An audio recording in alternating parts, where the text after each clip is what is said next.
we are making digital look like film again in Lightroom again, but with Dehancer this time. Hey everyone, welcome back to Zero Gravity Design Studio. If you've been here for some time, you might have seen my first Lightroom video where I, did it with the iPad, the Lightroom, and I showed you two free ways, completely free, like no presets, no LUTs or anything like that. And with another way, which was with my presets. And now I'm back today doing another coveted film look, film emulation video, but this time it's going to be with Dehancer. Now I've done a, DaVinci film emulation thing on Dehancer. I did a cinematic and a breakdown. And the thing is, I've been since I got that, I've been doing my thumbnails with in DaVinci with Dehancer too. So I was like, can I reached out to them. I was like, yo, can I review the plugin again, the Lightroom plugin now? And they're like, yeah, cool, yeah, go ahead and do it. Now I'm saying review because I'm not a reviewer. I'm just sharing with you what I think is cool, and I think this is cool. Now, without making the whole thing too long, that same shoot, that same cinematic thing, that this here, I've also took a lot of pictures naturally, and I want to edit a couple of them, and I edited a couple of them, and I want to show you how, because I think it's really cool. And as far as the gear question goes, I know it's gonna come. I used my Sony ZV-E10 with the kit lens, nothing attached to it, no ND or anything like that. I had to stop down a lot, and I got an ND now, so yeah. And if you're wondering, these shots were actually shot on auto mode. Without further ado, let's get to Lightroom.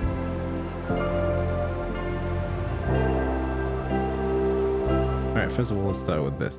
I have a couple of pictures in here. I did a couple of edits, but some stuff we're going to do it together. I'm just going to go over the whole thing because I think some interesting stuff are there.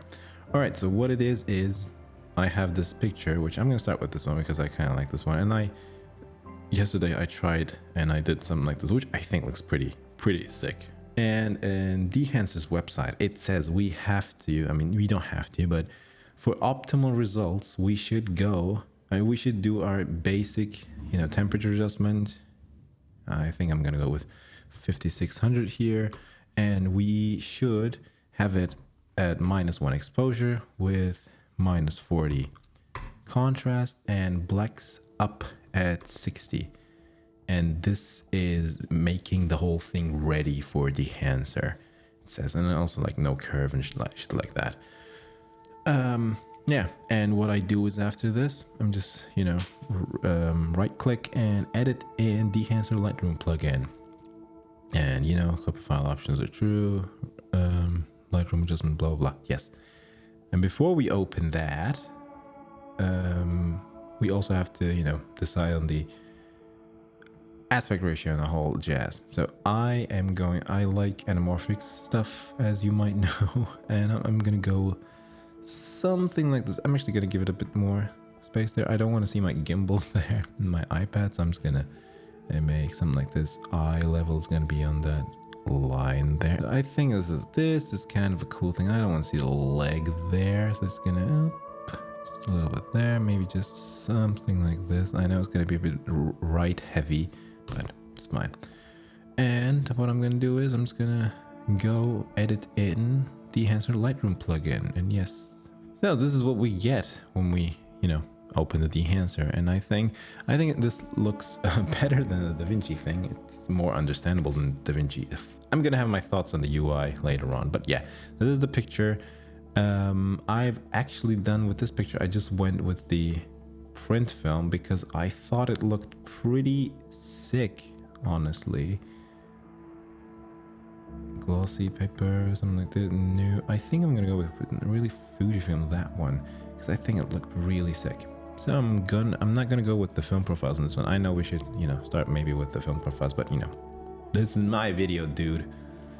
I'm sorry. I'm just gonna, expand as the, black point. You can, tell you like how black the blacks are, and just basic contrast adjustments with the blacks and the whites. And we are looking at the film, our thing there. So what I always do, actually, before I start the whole edit, is I always open my halation bloom, and film grain, and my vignette, because they, even just them, they do a lot of stuff. So for the film grain, I always say I like grain finer than Brad Pitt. You know, I'm just gonna look at the camera for this whole thing. I like grain finer than Brad Pitt.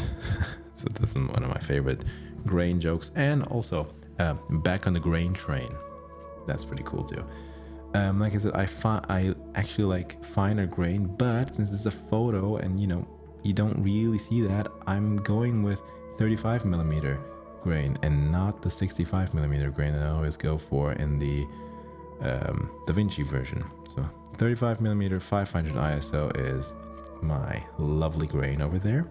As far as the halation goes, I like 35 millimeter Super 35 version because you know, you can see the halation over there. If we go no ramjet, it is way more prominent, and 65 millimeter is not enough for me, and 16 is too much for me. And if we go 8, you know, it's too much. So I always go with 35. As far as the bloom goes, I have a custom thing made here. It's just the same thing. I just played with the impact because I don't like the, I mean, I didn't change anything in here. It's just the impact is a bit lower because I don't like super too much bloom. And I think this here is a kind of like a Black Pro Mist filter kind of a look that I'm going for. So yeah, something like that maybe is cool. As far as vignette goes, I showed you in the other video too. I'm gonna take the feather down to 0 and exposure down a lot. I like a vignette on the like kind of like this, and I'm gonna make it a bit bigger, something around this. And feather, I always go like 75 or something like that. And as far as the exposure goes, I don't like super too much vignette, but something around -2, -3 is always cool. Now, what I'm seeing is like this is my film effects stuff, and I always go with them first, and then after that I go with the whole other stuff. As far as the warmth goes, I mean, we can warm it just a little bit, and I have to put the exposure just a bit more up.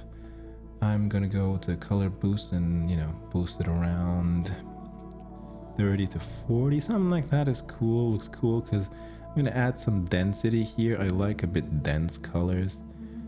This is what it does in extremes, although like that ain't too bad either, but we're just gonna go something like that. And I'm gonna go up the contrast just a bit, not too much. And if I go too much, you know, I have to put down the contrast, color density a bit. I'm gonna do basic adjustments, all done in the print film thing. I mean, this is not even, I'm not even choosing a film profile in this one. And honestly, I think it looks pretty cool. Like this, here we can have the preview, how it was and what it is now. I think it looks really cool. Although I do want to try one thing. That was cool too, but I'm gonna leave it something like this. And this is my one of the issues that I have with the thing. Like if I click on OK, I'm not gonna be able to open that thing again with the same stuff in Dehancer. So this is one of my problems with it. But you know, at the end, I'm gonna count all my problems with it. So we're gonna be back. If we just do a basic before and after, it was like this, and we did it like this. I mean, it is a big difference. So let's just go to the second one. I've got this picture, which I just love this one. I just love this one. I don't know, I can't tell you why, but I just love this one. So I'm gonna make it ready for the whole thing. I'm just gonna go 220, something like this, and you know, we're gonna go -1, -40, and the blacks +60. And as I go, okay, let's go Dehancer Lightroom plugin, same things. First of all, even like this, I don't really hate this. I really like this one. This looks pretty cool. I'm just gonna go reset the source. The film developer is gonna be resetted. Compression looks cool. Expand is, I think it's good.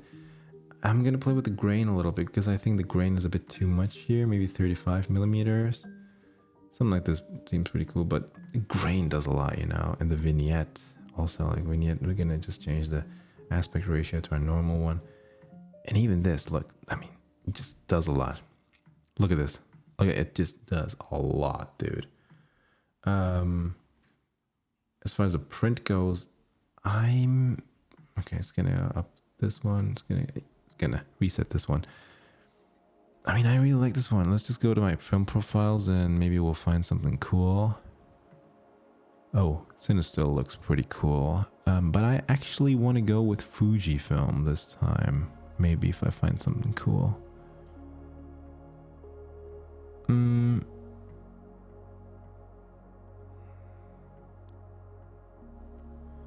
Provia is a bit too magenta heavy and I don't really enjoy that. Alright, let's just go to Kodak stuff. Ektachrome looks pretty cool. Gold looks okay. Portrait looks okay. I think Ultramax looks pretty cool, dude. Let's go with Ultramax. Alright. I'm just gonna okay. How about the print film? Ooh, Fujifilm does look cool, dude. But okay, this one looks just too good. I'm just gonna open up the exposure a bit. Contrast, we're gonna add a bit more. Color density. And before I add color density, I'm just gonna up the color boost, I guess. Something like that, maybe 57. And it's gonna go up the color density too, to something like that. I'm actually gonna go expose it a bit more higher. And just gonna contrast. Gonna go, that's just a bit too much on the contrast. Maybe go down on the exposure, and that's pretty cool. And I think it's a good place to talk about some of the more details from the whole thing. All right, so we have the classic film profiles, you know. You can push or pull the film, which film doesn't react to, you know, pulling and pushing as we're used to with digital images, because it's a chemical process and some shit might go wrong. We don't want, and you know, I think Dehancer's done probably a good job about it. I don't know. I can't say about the push-pull whole thing. I don't really try to fuck with it, and I just like that. Yeah. As far as the film profiles go, you can also choose like color negative film or like color positive film, like Fujifilm, and you know, the Ektachrome and stuff like that. Oh, Ektachrome looks good too. You know, some happy accidents do happen like this. You can choose from here, and then you can go to like, all right, now you know what, I want to go color negative film, and you can try these out too. And you know, this one actually looks pretty cool. Yeah, I mean, there's a lot of film profiles.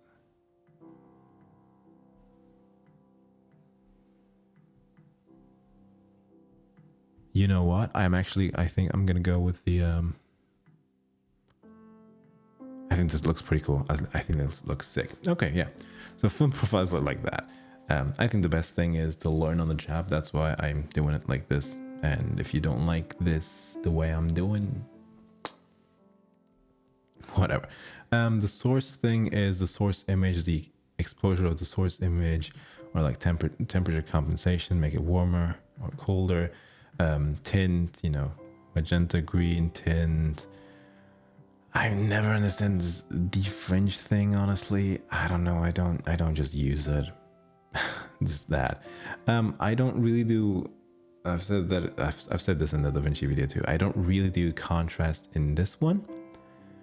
I try to do my contrast on the expand panel and in my print panel. Like, there's definitely a difference, and I cannot tell you what it is. So I'm just doing this way because I want to do it this way. As far as the color boost goes, if I put it into like 0, it just comes like less colors, and you know, every film profile has a different sweet spot, and I guess like this is way too much. But something around like 50 is, I think, pretty cool for this one. Film compression is the highlight compression, the highlight roll off of film. How good it is, like how it really would be. And I think it does a really good job. And you can see, especially in this place, that my highlights are being impacted, and her face, like this area is a bit, but it's not the biggest thing in this image. But I'm just gonna leave it like this because I like that it takes out just a little bit. Maybe I'm just gonna go down a bit, something like this. And as far as the expand goes, it just pushes your blacks down and like whites up. So it's just like black point is where your blacks sit. If I were to, you know, this was like this and I added some black, I was like, yo, my blacks must be deeper just a bit. And, you know, my white point was something like this, and I just wanted to up it just a bit more. So I just went something like this. As far as the color mode goes, I don't know what it does. I don't really care. I don't use it. And I tried it, didn't really like it, so just staying at the normal one. As far as the print goes, you know, there's a couple of print methods. You got your glossy paper, like photo print look. You got your motion picture, you know, the films are printed on the Kodak 2383 print film, and then it's been shown in like film projectors and stuff like that with that. So we can go with that, or we can go the Fujifilm road, the same thing, but it's not being produced anymore. So yeah, it does look cool too. Or Cine on film log, which, you know, we don't just do it here, or linear, or, you know, for this fella, I mean, I'm gonna try Fujifilm. If I warm it a bit, it looks like this. And if I were to go glossy paper, I think this looks okay. I think this looks good. I'm just gonna go with this one. Color density is making your colors more denser or less dense. Color density. I think for this one, I'm gonna go with something like that, because normally I like a bit more muted colors and a bit more dense colors, but this one seems to be fine with this whole thing. Saturation is saturation. Same thing. I actually usually go down on saturation to like 97 to 95, and I up my density to something like this. And I think it just, in my eyes, it looks better. If there's a difference or not, I think there's a difference, but if you don't see anything, I don't know. Yeah. As far as color head goes, this is the same, like this is like really when film is being printed, there's a color head, so you can just change some of the lights. This is how I understand it. And you can do the same thing in here. So yellows into more yellows and more blues, stuff like that, like magenta, green. I don't really play with this whole thing because I don't know, I've not come to a situation right now where I need to play with it. And I'm sure there will be situations where I need to play with it, and then I'm gonna learn the whole, like, really what it really does to a tiny d. But until that time, I don't really play with that. Like I said, film grain is film grain, the same thing. But it is different than the Lightroom film grain. Because why is it different than Lightroom film grain? It actually reacts, first of all, with the image. So, you know, dark parts are more grainy and the lights are less grainy, and film grain actually has color. It's not colorless. It's not desaturated, not black and white. It has actually color. And this one actually does that pretty good. And yeah, I mean, I don't think Lightroom grain is bad. I definitely don't think so, but I think this one is better. But again, I think Lightroom grain was for me at like 90% level, and this is just like the 100% level or something, like, or just like Lightroom was 100 and then this is 120 levels. You can do the same thing with the Lightroom grain. Halation though, halation is really good because if you want to do halation on Lightroom, you have to work hard with the Apple Pencil, or like you have to go to Photoshop and you just gonna, you know, have to do that. And I think the fact that I don't have to do that, and it just is a one-click thing in here, that is sick. That is really sick. Same thing with the bloom. I mean, bloom is not the same as dehaze. Dehaze just takes over the whole image a bit more, and bloom is more on the highlights, directed in more in the highlights. Again, I don't find it bad, but I think dehaze also does it a lot for me. I really like that dehaze tool. So I'm just using probably both of it. Film, as far as the film damage goes, I don't really use this. Not in stuff like this. In the DaVinci a bit more maybe, but Vignette, I've talked about Vignette too. Vignette is just cool as shit. Yeah. So I mean, this is basically our end result, right? From the image. I think it looks really sick. I mean, it was like this, and we took it to the level of this, which is, I think, pretty cool. You know what? Let's go with let's do one more.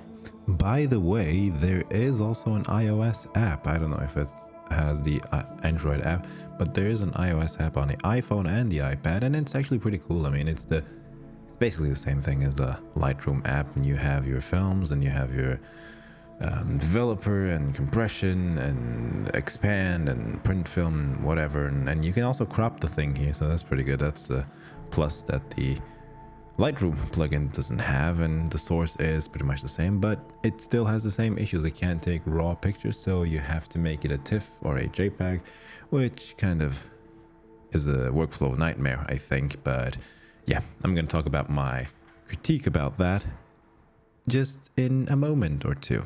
So yeah.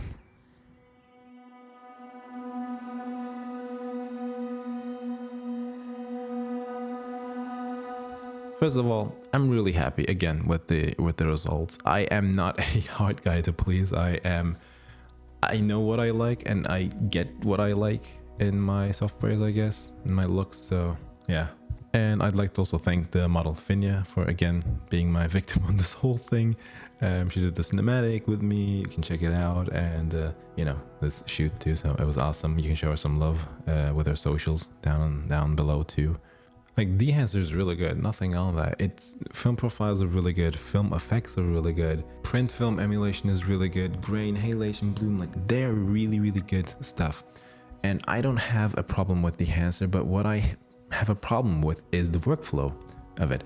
Because the thing is, I don't want to open, like, if I do an edit and I want to go back to it, I don't know, maybe there's a way. I couldn't find it, but I couldn't do it, and I don't want to do that because sometimes I just want to go in and just change one little thing, and I don't want to have to do the whole thing again.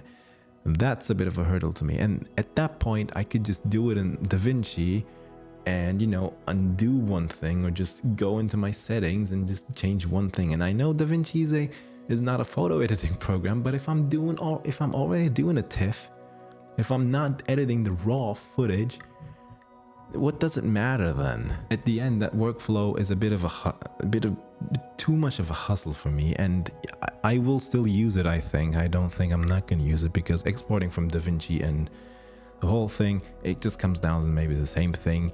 But you know, that's my thoughts on that.